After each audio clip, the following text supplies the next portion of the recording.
السلام علیکم ورحمۃ اللہ.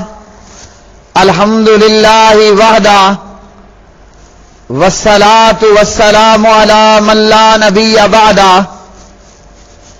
پیارے بھائیوں اور میری معززات ماؤں بہنوں اور بیٹیوں، اسلام میں بیٹی کا مقام، بیٹی کی عظمت، بیٹی کی شان، درس نمبر 3. عن انس بن مالک رضی اللہ تعالی عنہ قال قال رسول اللہ صلی اللہ علیہ وسلم من عال جاریتین حتی تبلغا جاء یوم القیامت انا وهو وضم اصابعه. اخرجہ مسلم فی کتاب البر والصلۃ والادب باب فضل الاحسان الی البنات. حضرت انس بن مالک رضی اللہ تعالی عنہ راوی ہیں. پیارے نبی علیہ الصلوۃ والسلام نے فرمایا، جس شخص نے 2 بیٹیوں کی پرورش کی حتیٰ کہ وہ بالغ ہو گئیں، بلوغت تک پہنچیں، فرماتے ہیں پیارے نبی صلی اللہ علیہ وسلم، 2 بیٹیوں کی پرورش تربیت کرنے والا اور میں. پھر آپ صلی اللہ علیہ وسلم نے اپنے دونوں انگلیوں کو ایک دوسرے سے ملایا. آپ نے اپنی انگلیوں کو ایک دوسرے سے ملا لیا. فرمایا 2 بیٹیوں کی پرورش کرنے والا میں اور وہ اس طرح ہوں گے. آپ نے اپنی انگلیاں ملا کر بتلائیں.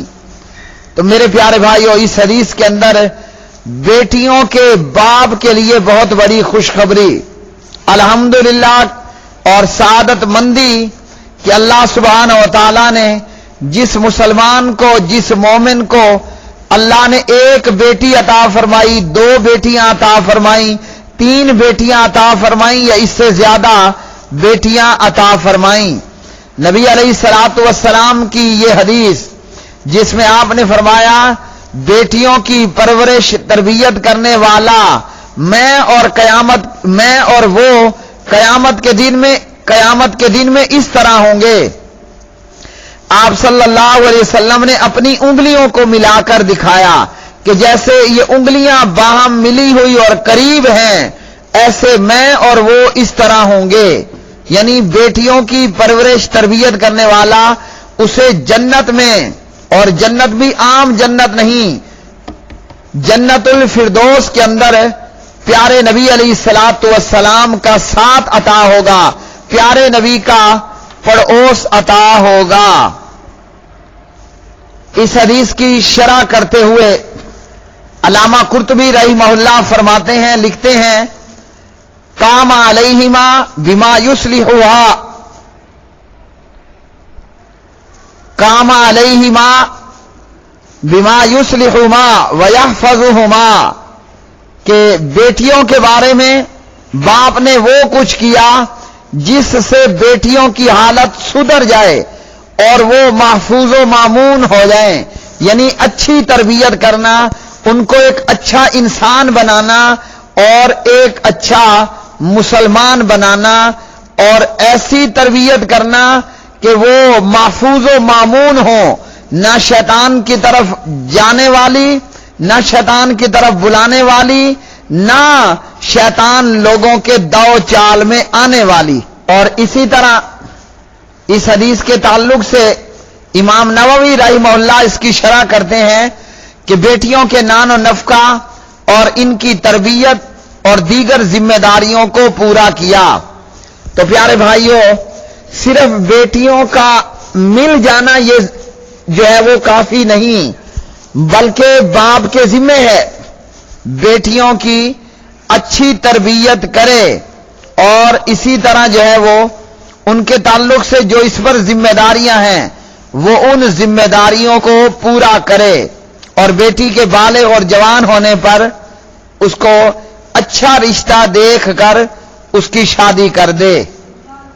تو میرے پیارے بھائیوں، یہ دین اسلام ہے اور یہ پیغمبر اسلام حضرت محمد الرسول اللہ صلی اللہ علیہ وسلم کے ارشادات ہیں.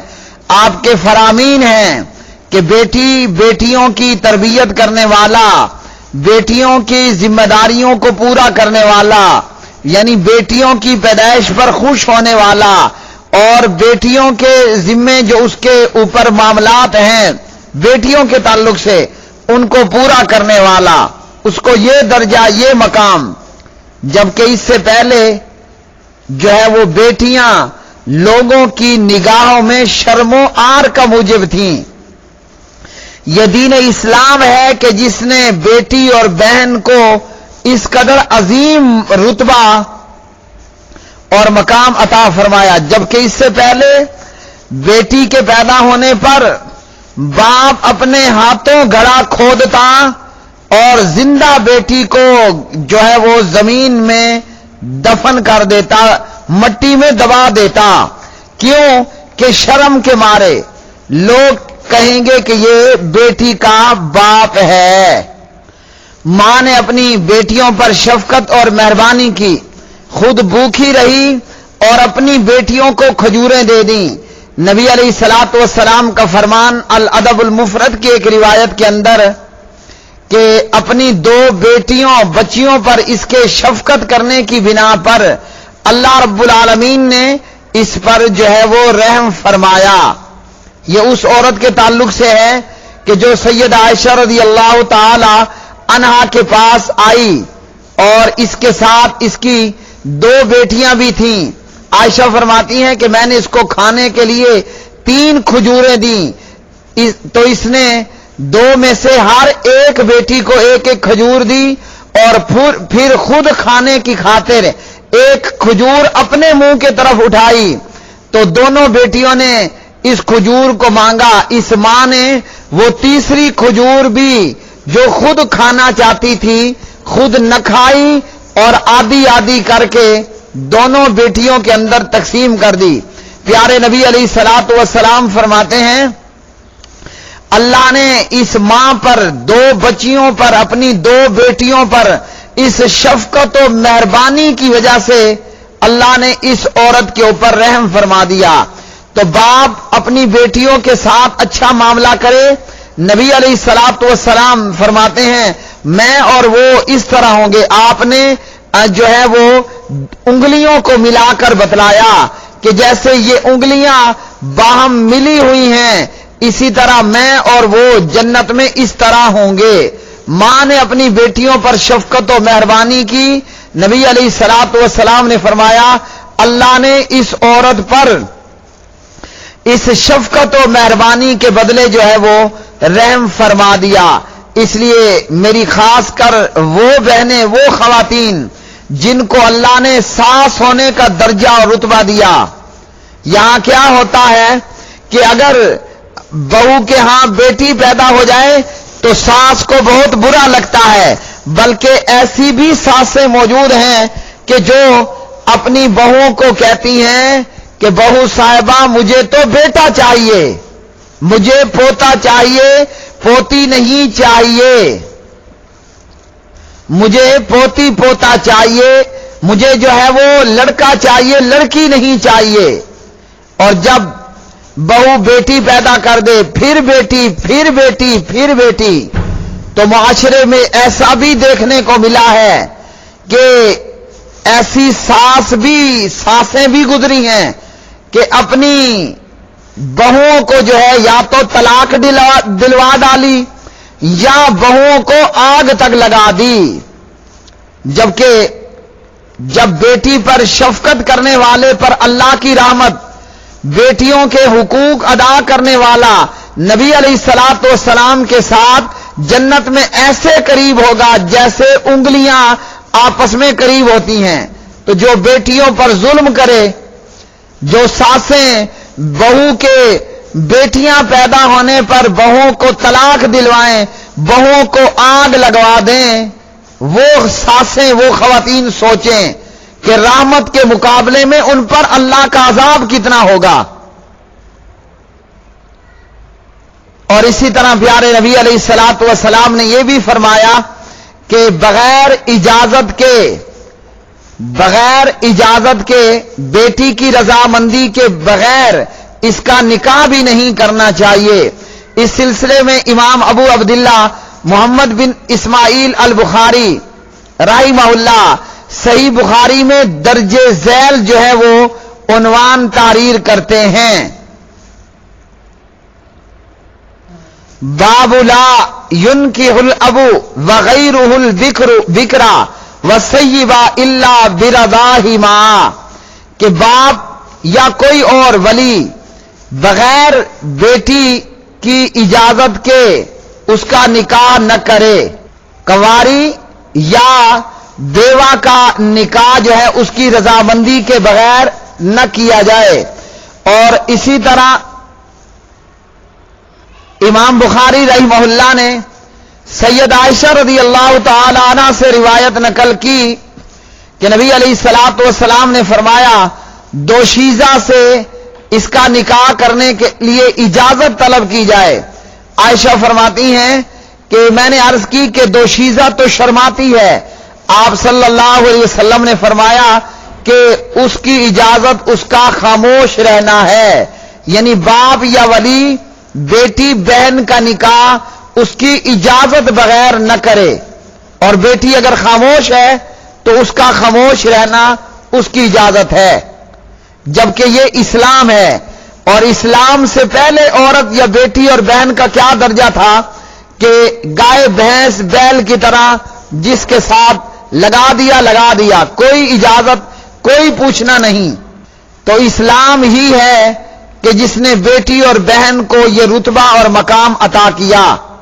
اور اسی طرح اگر بیٹی یا بہن کا نکاح اس کی مرضی اور اجازت کے بغیر کر دیا جائے تو وہ اس نکاح کو عدالت سے فسخ کروا سکتی ہے، جیسے نبی علیہ الصلوۃ والسلام نے ایسے نکاح کو فسخ کر دیا صحیح البخاری وغیرہ۔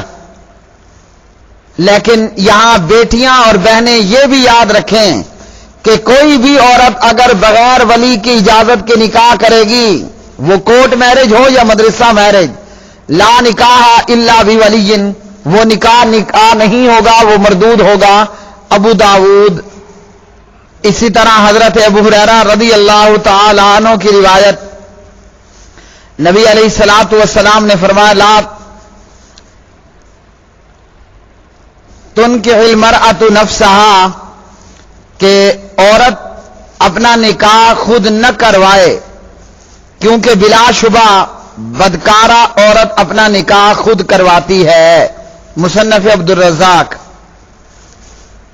بہرحال جو عورتیں اپنا نکاح بغیر ولی کی اجازت کے کرا لیتی ہیں، کورٹ میرج ہو یا مدرسہ میرج، یہ نکاح باطل ہے۔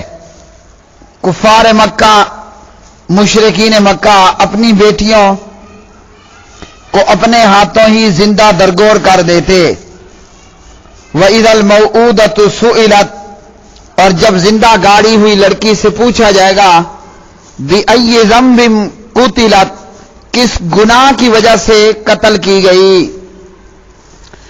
تو جو بیٹیوں کو زندہ درگور کرنے والے ہوں گے یہ مجرم اللہ کے ہاں سزا یافتہ ہوں گے، اور اپنی اولاد کو اپنے ہاتھوں قتل کر دینے پر جو ہے وہ اللہ ان کو اس گناہ کے بدلے جہنم کا عذاب دے گا۔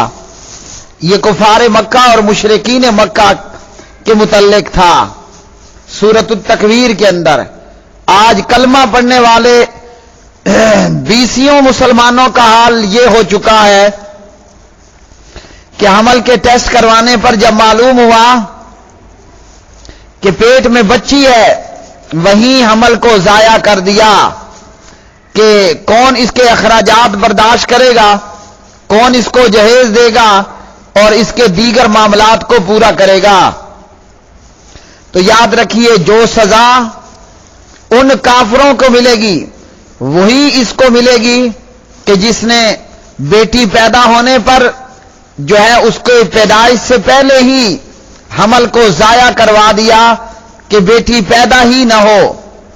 اسی طرح اللہ رب العالمین سورۃ النساء پارہ نمبر 4 میں فرماتے ہیں یوصیکم اللہ فی اولادکم للذکر مثل حظ